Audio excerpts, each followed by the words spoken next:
Welcome everyone to the Touch MBA Podcast. This is your host, Darren, and we have a really special guest on today's show. James Clark went to the London Business School and graduated from their MBA program this year in 2013. And the reason I'm talking to James is because he wrote a great blog post for the London Business School student blog titled What I Wish I Had Known When Choosing Business Schools. And I think here at Touch MBA, we're all about helping you figure out what is the best school that fits you that you should apply to. And so I think it'd be really great to get a student perspective of someone who went through that whole process himself, went to a top school, and now is kind of reflecting back on the choice he made and the questions he maybe should have asked when he was researching schools. So, James, thank you for your time and welcome to the podcast.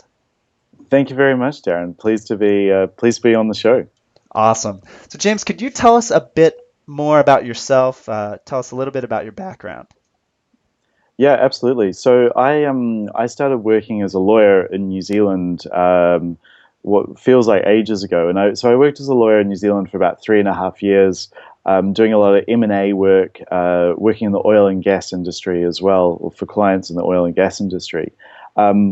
Then I decided at some stage, no, the law wasn't for me. It wasn't a long-term career path, and I wanted to do something else, more business focused. And I then moved over to London and worked at GlaxoSmithKline or GSK for a year. And I was working on Sensodyne toothpaste as kind of a major thing I was doing.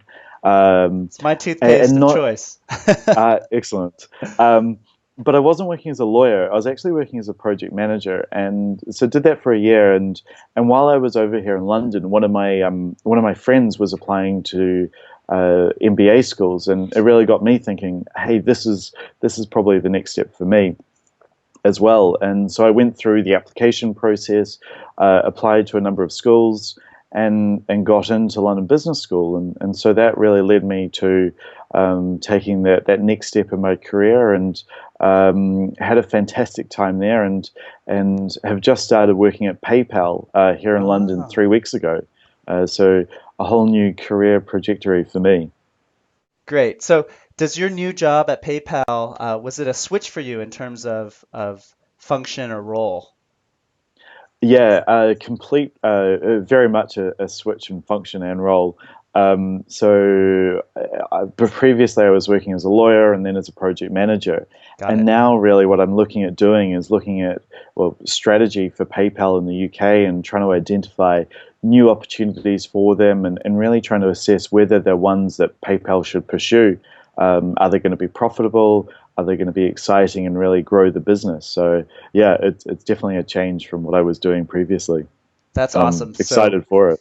Yeah, you have kind of the ideal story for an MBA applicant, someone who wanted to boost or change their careers, and you were able to successfully do so. I know you're only 3 weeks into the job, but I think that's absolutely fantastic. So my first question to you, James, is why did you write that post?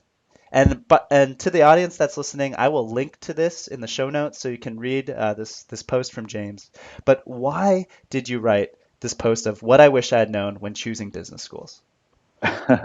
Yeah, well, so I got to the end of the MBA and realized that having been through one of the top business schools, you suddenly have, it doesn't need to be a top business school, any business school, you really get an insight into the way it functions. What are the really nuanced differences about it that you don't really appreciate when you're on the outside? And I remembered when I was applying to business schools, it was always the same questions that I was asking, and everyone else that was applying was asking, like, they're asking, well, where is it in the rankings? Yep. Thinking about, well, where is the school located? And it was all very, I guess, kind of superficial. And it was only after being at London Business School for 2 years, I realized that there's a whole number of little things that really differentiate schools, and it's very hard often to tell what those are if you're actually not within them and not had that opportunity to experience it. So how did you go about your school research process? Well, I think my school research process was pretty similar to what most people did. So I looked at the rankings and probably picked out kind of the top 10 schools and thought, well, great, here's a list of 10 schools. I'm going to apply to 8 of them. Then quickly realized, oh, that's 8. That's going to be how much in admission fees to apply for them, and how many referees am I going to need, and how many essays. Yeah. So I realized I needed to narrow it down, and I did that, I guess, in 2 ways. The first one was I thought about, well, where do I want to be located? Well, in fact, actually, the first decision I made is that I wanted to do a 2-year program. Yep. Given I was changing location, changing functions. There was so much change happening that I thought 2 years was best. So that knocked out a lot of the European schools. But still, there were quite a lot to choose from. And I so thought about location, and originally I was thinking I was going to go from M&A law to working in an investment bank, and I thought, there's a great story there. And so that led me to apply to the East Coast schools in the US and to London Business School as well. And also the way that I narrowed down this was often going to these the talks that admissions staff organise in London, and I was still kind of overwhelmed by the choices. And often I was just sitting in there going, well, do I feel a connection with the alumni that are speaking? And if I didn't, then I struck that school off my list. And I knew that wasn't the best way to do it. The people that were speaking weren't truly going to be representative of that school. But at that stage, I really didn't know any other way to narrow the schools down from the list that I had. Yeah, so I think a lot of MBA candidates have that feeling of, just like you said, being overwhelmed. Even you targeting top 10 ranked schools, that is still a very overwhelming process. And how do you figure out, right, which school best fits you? So I think your post, you list a number of questions under academics, clubs, extracurriculars, jobs, and other questions that you could possibly ask students and alumni. But my first question to you is tactical. In other words, clearly you think you should talk to students or alumni of the program. Absolutely. Right. So that's the best way to really learn about a program, is to talk to someone who has gone through it firsthand. Now, the tactical question I have for you is, what is the best way to actually meet these students and alumni and get their time and get them to share their experience? Well, I think the first thing to acknowledge is that there is no one best way. There's in fact there's probably a dozen different strategies that you can go about using. So I'll list some of those. The first one is, well, have a look on LinkedIn and see whether anyone through your networks has been to one of those schools. Look at your undergraduate university and say I was talking to someone who's applying to London Business School this morning, and they got in touch with me through their old tutor at account when they were studying accounting at their undergraduate university. So there's those links. The other one is, think about, well, is anyone in your current job a graduate of an MBA program? And you might not necessarily know that there is someone, but my suggestion would be is that if you seriously are thinking about doing an MBA and you can't find out if there is someone who has been to that school, then reach out to the admissions team and ask, this is my background, these are the reasons why I'm thinking of doing my MBA.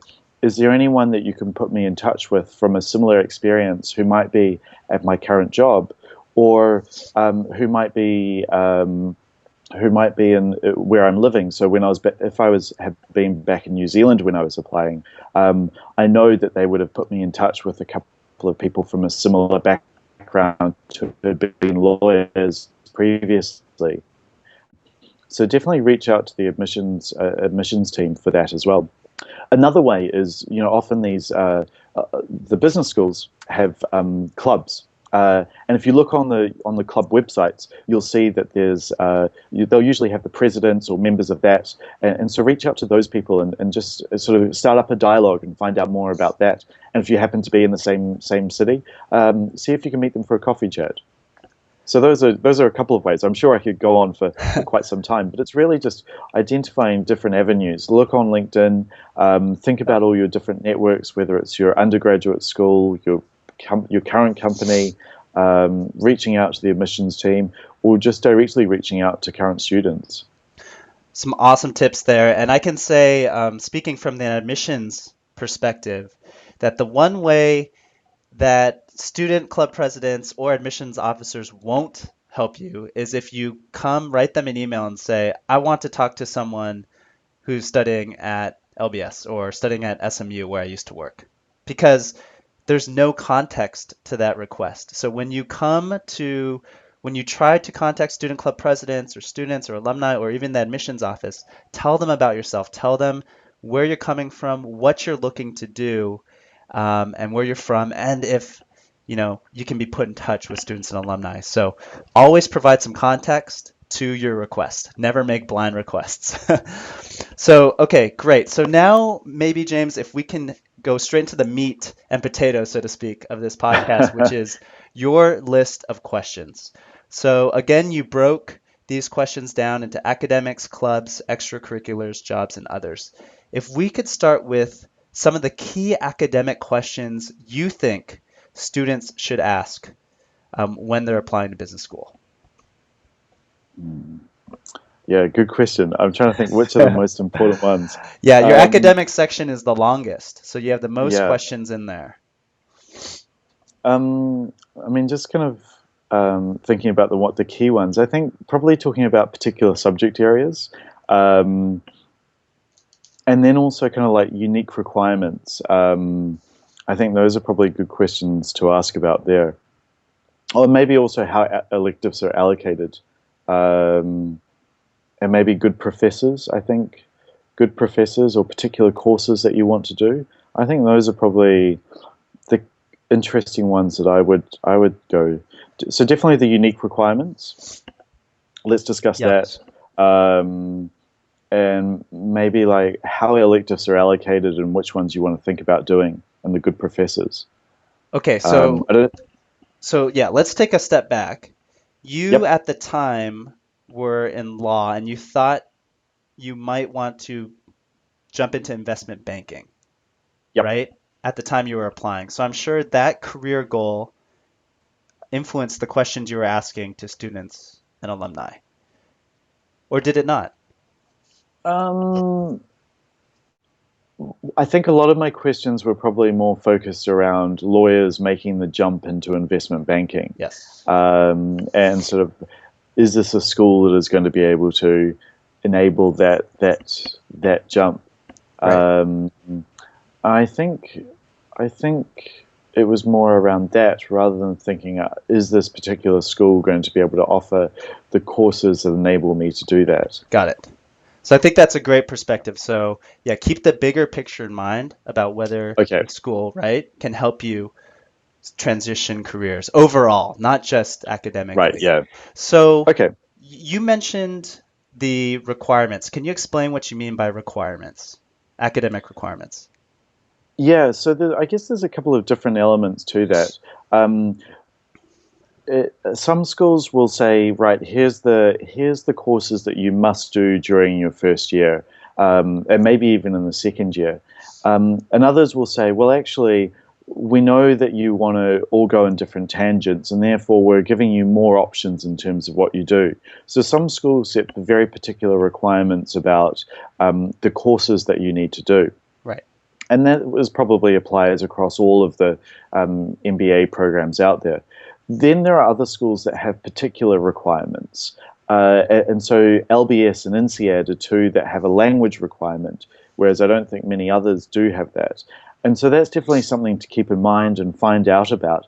Are there any unique requirements that the MBA program you're thinking about have that you would need to meet? And is that something you want to do, or is that going to distract you um, from your other goals that you want to achieve during the MBA? And so, for instance, that was one of the reasons why I was really excited to apply to London Business School, is that I knew that it would be an opportunity to learn another language, Yep. and I knew that I could apply and to another school and learn it in my own time. But realistically, I knew that I wasn't going to be able to do that. So yeah, I chose London Business School, and part of the reason for that was that I was be able to learn Mandarin. And for me, coming from New Zealand, Yep. knowing that at some stage in my career I would probably move back to that Asian area, then I thought, well, Mandarin would be an incredibly useful language to learn, Yep. and probably something I wouldn't do somewhere else. That's great. So the first thing is to know the sort of bare bones or skeleton of the curriculum, right? How many core courses are there? How much flexibility do you have with those core courses? How long do those core courses take in the total time frame of your studies? What other requirements are there besides classes? Is there a certain project or thesis you have to do? Is there a language requirement, as James said? So get to know the bare bones skeleton of the academic curriculum. Now, another important question you said was, what is the school good at? Okay, in terms of concentration or subject area. Now, LBS, obviously, they have a great reputation for finance, but how would you actually go about finding that out? How can you tell that one school is stronger in one discipline than another?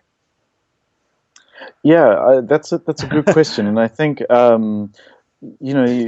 there are kind of schools have reputations for certain things, or at least some. Yeah, they all do, and I think Yeah, the best way, there's probably elements of truth to all those um, images of what those schools stand for. The best way to find out is really go and ask those alumni or students and find out, um, well, is this true? And you know, what is the reason behind that? Is it because those schools are traditionally supply students to various paths? So, for instance, if you're at Haas or Stanford, my impression is they're going to be very entrepreneurial focused because they've got so many students heading into startups and tech companies, yeah, and so there's definitely a lot of courses associated with that. And if you're looking at your East Coast schools or London Business School, a lot of it is very finance focused because that's where they are sending people. And so a good way of really confirming that is talking to current students and alumni, see whether the courses that were offered at those schools enabled them to make the jump into the companies that they wanted to do, perfect especially question. where, especially if they were not coming from that background. If you're from an investment banking background, and that's what you want to do afterwards, yeah, you're going to be able to jump into that wherever you're coming from. But if you're coming from a different background, so for instance, for me, from law, is London Business School going to be able to offer those courses that make that jump? Or if I wanted to get into the tech industry, is Haas or Stanford going to be able to offer those courses that allow me to do that? And I guess implicitly, I mean, mentioning those schools and those focuses, I would say that those are good examples of schools that are able to achieve that.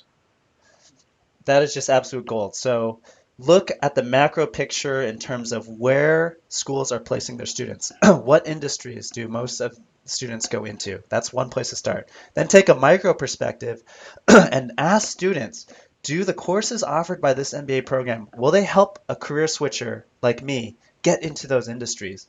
And I would say, and I think you would agree, what other extracurricular activities are there that would help me learn more about this industry or switch into this industry as well? Um, so I wanted to get to your last question that you thought was very important, which was how are electives allocated? So could you explain this? Yeah, absolutely. So it's an important thing to think about, especially if there are courses that you're very in. If you've done your research and you know that there are particular courses being offered, whether it's because it's on a subject focus that you really want to do, or because it's taught by a fantastic professor who Yeah. you would really like to study under. Um, you need to know whether you're going to be able to do those courses. And every school offers the selection of courses in a slightly different way. Most of them offer some sort of bidding system where you get given a certain number of points, and you then need to use that to kind of bid for those courses. And once your points are gone, that's it, and you can't use them up for other things. But then at London Business School, there's a different method where you rank the courses, and which I guess in some ways is still, you need to think of your strategy of, well, what are you going to rank and in which order? But it's still an element that you need to decide whether, is that going to mean that maybe you're not able to do the courses that you want? Maybe it means that you prioritize a particular course that you do want to do, but maybe you end up missing out on something that you don't want to do. Another course that you do want to do. The best way to find out whether you're able to get on the courses that you want is, I would say again, is just talk to alumni, talk to current students, and find out how challenging it has been getting on those courses. I would also say, I guess in the vast majority, at least of my experience in talking to other people, generally people do get on the courses that they want to get on, and I think MBA schools try and allow students to get the choices that they want. But definitely be aware of how schools are making those decisions to make sure that you do get the courses you want.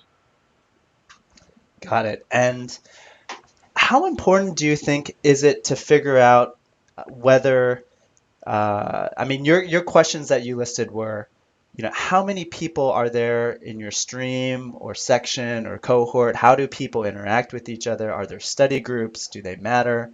Can you talk a little bit about that in terms of the size of the class and how you interact with your classmates? Yeah, every school does it differently. Well, at the same time, everyone has a sort of similar variation, I think, where you have a cohort or a stream or a section where there are 60 to 90 students, and you're with those people for a lot of your core courses, and you get to know those people particularly well. The challenge there is, I think it's something that's quite hard to research because it changes so often from year to year. You might find some people think their cohort is the best thing since sliced bread. I love my cohort, and I think we had something particularly special. We got on fantastically, and I think we got on better than any of the other cohorts at London Business School. So it's something that's really hard to, I guess, quantify and measure. Right. But I guess it is a good question to ask to the schools, like, well, how do they allocate them? And so, for instance, at LBS, what they tried to do is we had 5 cohorts, and they tried to create, I guess, like a mini version of the United Nations, where they would try and get represent different countries equally across all the different cohorts. So, for instance, there were 5 New Zealanders at LBS, and there was 1 in each of the 5 streams.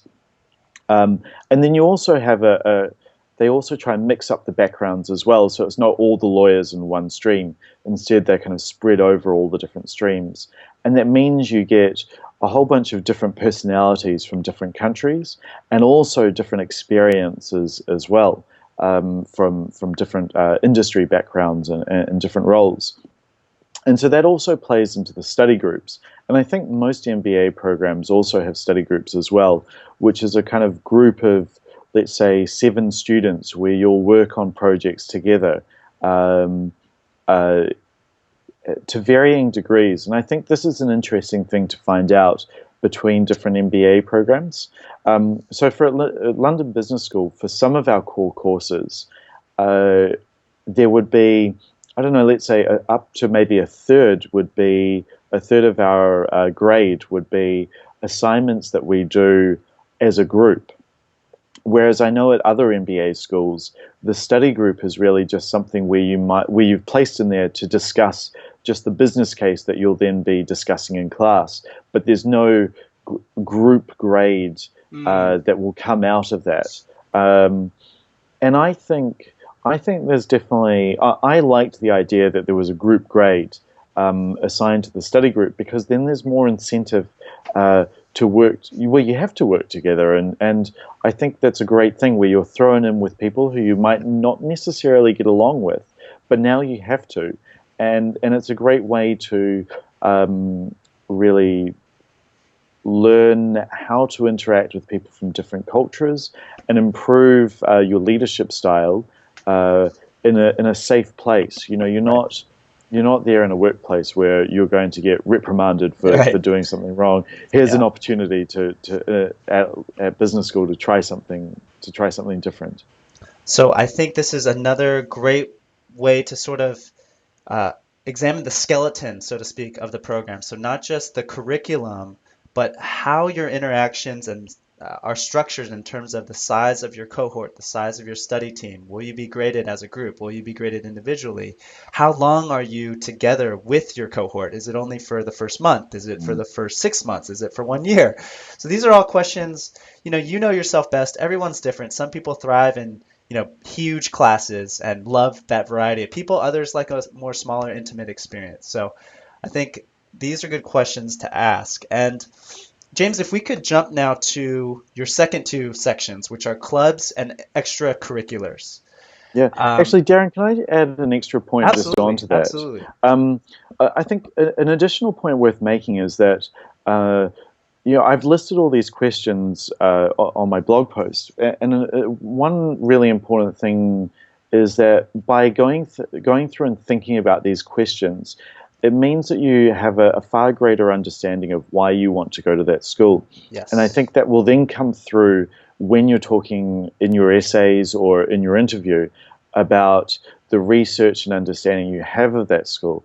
And particularly talking about cohorts I think is a good example of where it would be very easy to slip up and show that you haven't done your research, because every school calls them something slightly different. At London Business School, it's called a stream. Other business schools, it might be called a section or a cohort. And if you're going into an interview, or again in your essay, and you're applying to London Business School and you're writing about cohorts and sections, yes, they're going to understand you, but you're also going to demonstrate that you haven't really done a thorough amount of research about London Business School. So by answering some of these questions, you can really show that you know the school that you're applying to very well. Now, I'm so glad you mentioned that. Candidates need to speak the language of the school. So at MIT, that is called an ocean, for example, your cohort. So if you're interviewing with MIT alum and you say, oh, this is, my section, what is it like to be in the section? I'm sure the alumni is like, what has this person really, done his research? So I think that's a great point.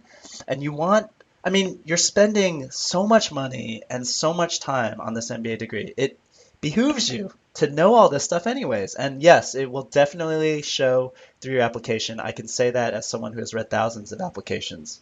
What about bidding to actually go on exchange? Does everyone from LBS who wants to go to CIBS, are they able to go, or is there an application process? And how does that process work in terms of applying to exchange at other schools? Oh, right, yeah. So I imagine every school has a slightly different process. Yep. The way it worked at LBS is that you put in your first, second, third preferences. And what they do is that I might have some of this wrong, but the way I remember it is that you write an essay about why you want to go to that school, what you can bring to it, what you can contribute, how you can play an ambassador of the school that you're coming from. And I think that contributed for about 2/3 of the mark that they gave you, and then there would be 1/3 based on your first year grades, and they use that to decide. And then, so let's say I got 70 and someone else got 80, then that person would have the priority to go to the exchange school that we had chosen to. And this was one of the reasons why I applied to LBS, is that LBS has a fantastic range of exchange schools. So there's a number of great American business schools that you can go to, and there's also so many others from all around the world. And so my classmates were spending a semester abroad in in Spain, South America. I went to Shanghai. Other classmates were in Hong Kong, Australia. I mean, you name it, and you would probably find LBS students on exchange there. And so that for me was a really exciting thing. I actually put Berkeley as a choice in front of SEEBS, Yep. and I didn't actually get that. So yeah, you don't always get your first choice. And a lot of that also has to do with the number of places available. Not all, Yeah. Some schools have more places available than others, and obviously some schools have a greater demand than others as well. Berkeley was a very popular one, and unfortunately I missed out. But you know what? I had a fantastic time over in China, and it meant that I could improve my Mandarin as well, and live somewhere where I wouldn't normally, it'd be very easy for me to go and live in the US. Yeah. China is I guess a more challenging step to make. So I had a fantastic time there, and definitely don't regret it. So you listeners can definitely see how nuanced this whole process is. So one, check to see if you're interested in exchange and international experience. See how many partner schools your school has first. Second, James dropped a really good tip, which is you got to get good grades. And I think at most schools, in general, if you want to exchange at top schools, they want to see that you've performed well academically. The third is how many people can actually go to these different schools. Now, from the admission standpoint, from my standpoint, schools with bigger brand names like LBS will attract more incoming students, right? So maybe I'm a student at SMU or at SEEBS. I really want to study at London. Where am I going to go? LBS is a huge name. So because London Business School gets a lot of incoming students, they can also afford to send more outgoing students. That's how exchanges work. So in general, the better known your school is, or if it's in a really good location like Shanghai, China, I think you would have more opportunities to exchange. But you can see there's a whole process to that, and these are great questions to ask alumni and students if this is something that's really important to you. And it's not just about exchange as well. So, for instance, if you're at somewhere like INSEAD, you don't even need to go on exchange because you've got a second campus out in Singapore where you can go study. Great point. So that's another element to think about as well if you want to experience different parts of the world while doing your MBA. Great point. Great point. And that ties on to my next question, which is two things you mentioned in your blog post. One that I thought was quite funny. Are there weekly drinks? And the second one, which is related to what we are just talking about, is what international treks are offered and will they break the bank? So maybe we can talk about those two. Well, let's answer that first question first. And I can assure you that London Business School does have weekly drinks, and it's always a great time, and they're also free. And so I think this is something that can speak to the culture of a school as well.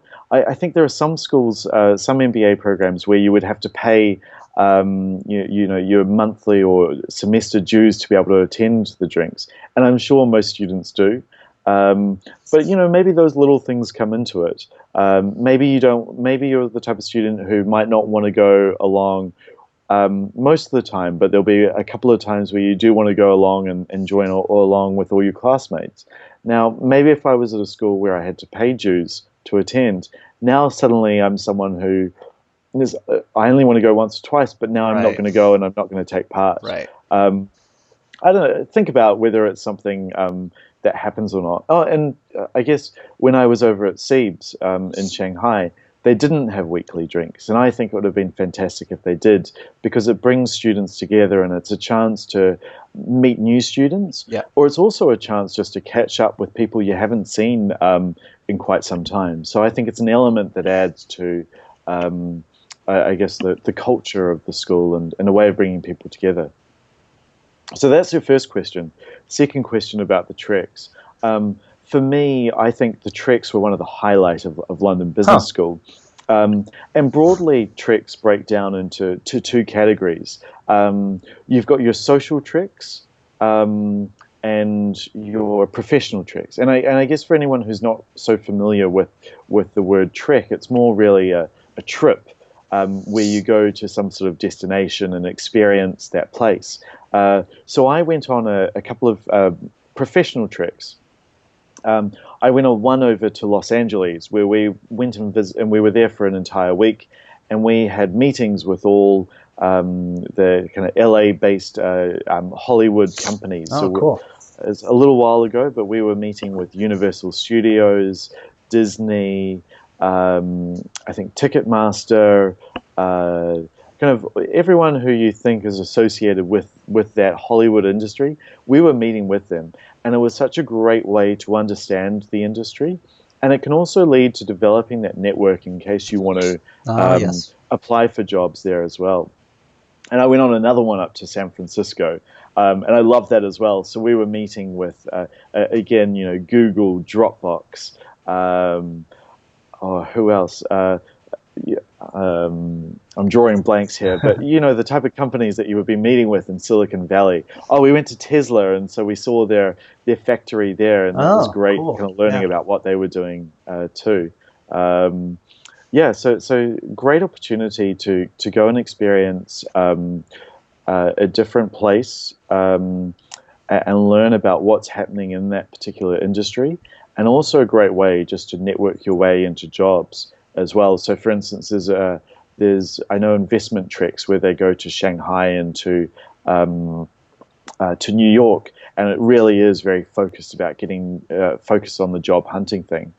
So that's the professional side. But then on the other hand, there's the fun side. And we had some fantastic treks where I think we probably had 80 people who went to Japan for an entire week. And I think another 80 people who went to Portugal for 4 days.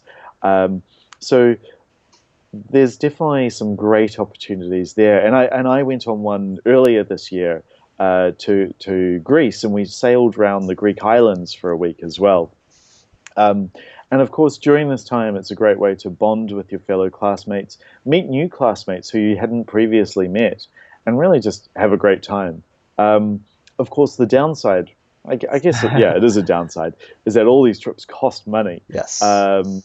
And so, find out where you might like to go. You could also organize your own one to wherever you're from.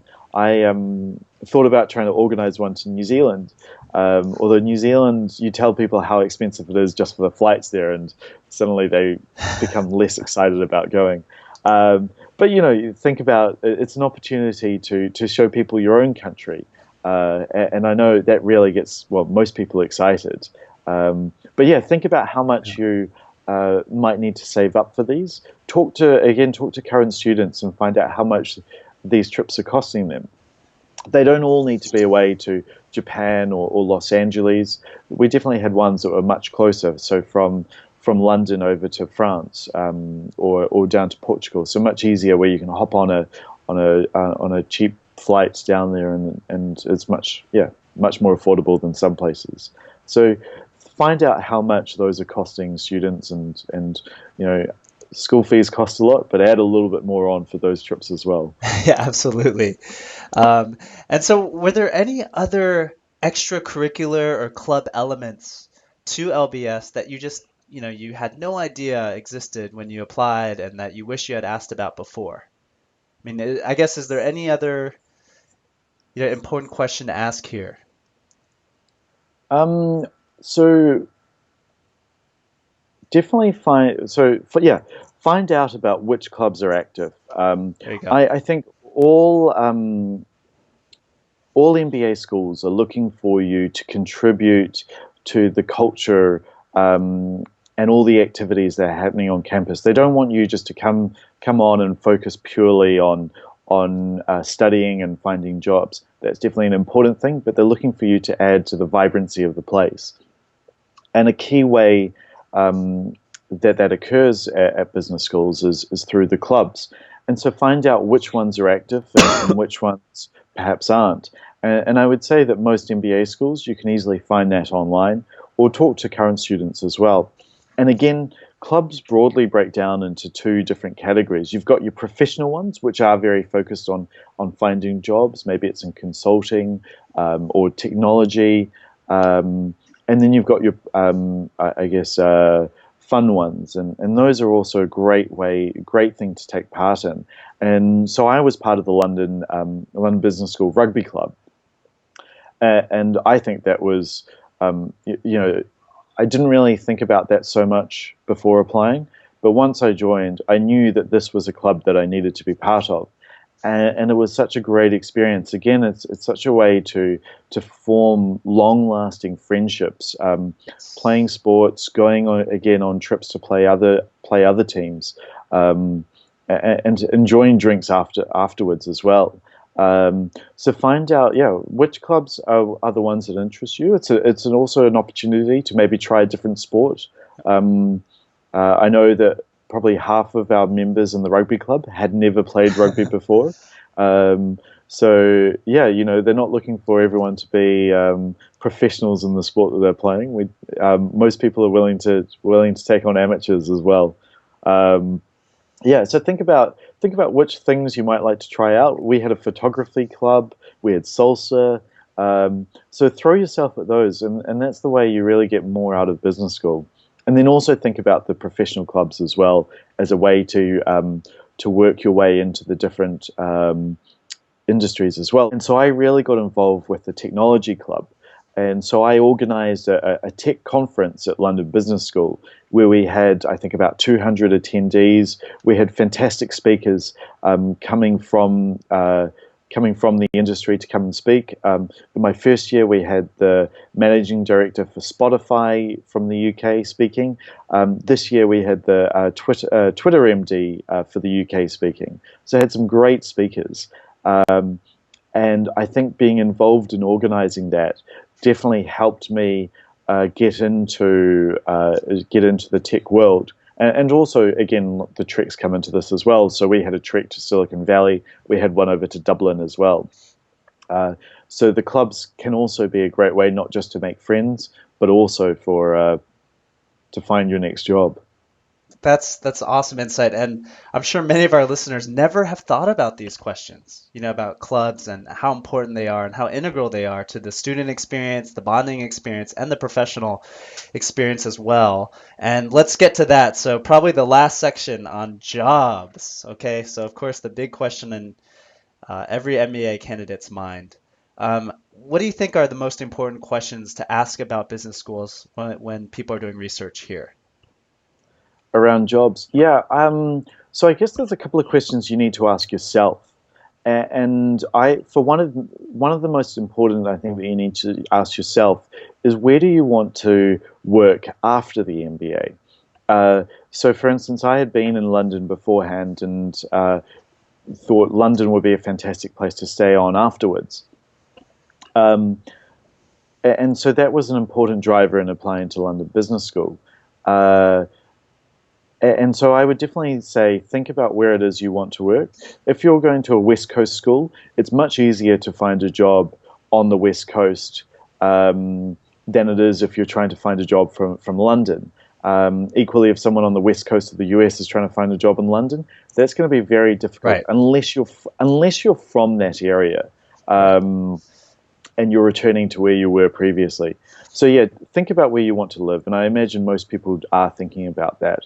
But I think what you should also really be asking of current students and alumni is, who are the recruiters, who are the companies that are coming and actually recruiting from those schools, and ask, how many people are being employed from Goldman Sachs? Goldman Sachs are recruiting how many people from London Business School versus INSEAD and BCG and McKinsey? Are they coming and recruiting? Chances are, with kind of those big, those type of companies, absolutely, they're going to be at all the top business schools. But what about, let's jump back into the tech industry. If you're Apple or Amazon, maybe you're only looking kind of on the West Coast and you're not so focused on the East Coast or other parts of the world. Or maybe it's like, maybe not even, let's take, say, Samsung, and you're thinking about wanting to work at Samsung in South Korea, then maybe you're better off thinking about a job or doing an MBA somewhere Asia focused. Exactly. Um, so yeah, there's definitely find out who's recruiting. Think about where you want to work afterwards, and find out whether those companies are recruiting from those business schools. Absolutely. I think so many candidates um, want to say do management consulting after going to business school, but they fail to even look at whether the management consulting firms they want to work at recruit from that school. And I do think that the top management consultancies tend to recruit from a select group of schools. So you really need to do your career research there. Aside from seeing where you want to work, aside from looking at what companies are recruiting from the school and how many graduates they're recruiting, what questions would you advise our listeners to ask about career services at the school? Oh yeah, that's a good question. So ooh, find out what career services offers. Um, in terms of, say, are they willing to work with you on developing up your CV? Do they offer opportunities to do interview practice? Or, especially with consulting companies, will they work with you to prepare case interviews and not just general interview prep? Um, so, what are the kind of workshops that they're offering to really develop you for that interview process? Also, find out about like how. What else would I ask? I would be asking. Wh- I know we had a couple of people in career services who were really tech focused, and they had some really strong connections with Mm, companies in the tech scene in London. So they were able to make a lot of good connections there as well. Um, so find out if there are any kind of, well, especially maybe once you've joined, find out who the people are who really do have those connections, yeah. and actually, and that's probably a good thing to ask even before applying. So ask, well, who are the people that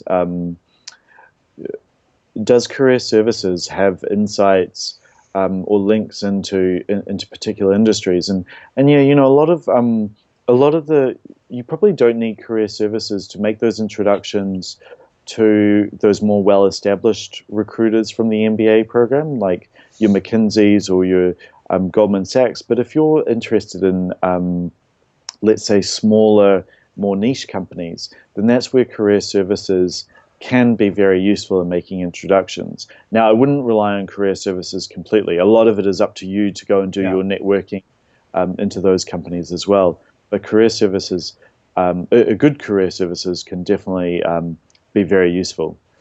And so, how did you get your job at PayPal? um, I got it through networking. I had my old housemate was working or is working at PayPal, and I had been applying to a couple of different tech companies, and he suggested, well, James, why don't you apply to PayPal as well? And so he was able to put my CV forward to the managing director of PayPal here in the UK, and that led to me going in for an Wow. interview. Next thing I know, I had an internship there last summer, and that went from an internship to a full-time job. Um, so yeah, it's not always about career services. A lot of it Yeah. is about going out there and doing your own networking as well. And just another question on your career path. You wanted to do investment banking. You ended up at a tech company, PayPal. When did you realize that, investment banking wasn't really for you?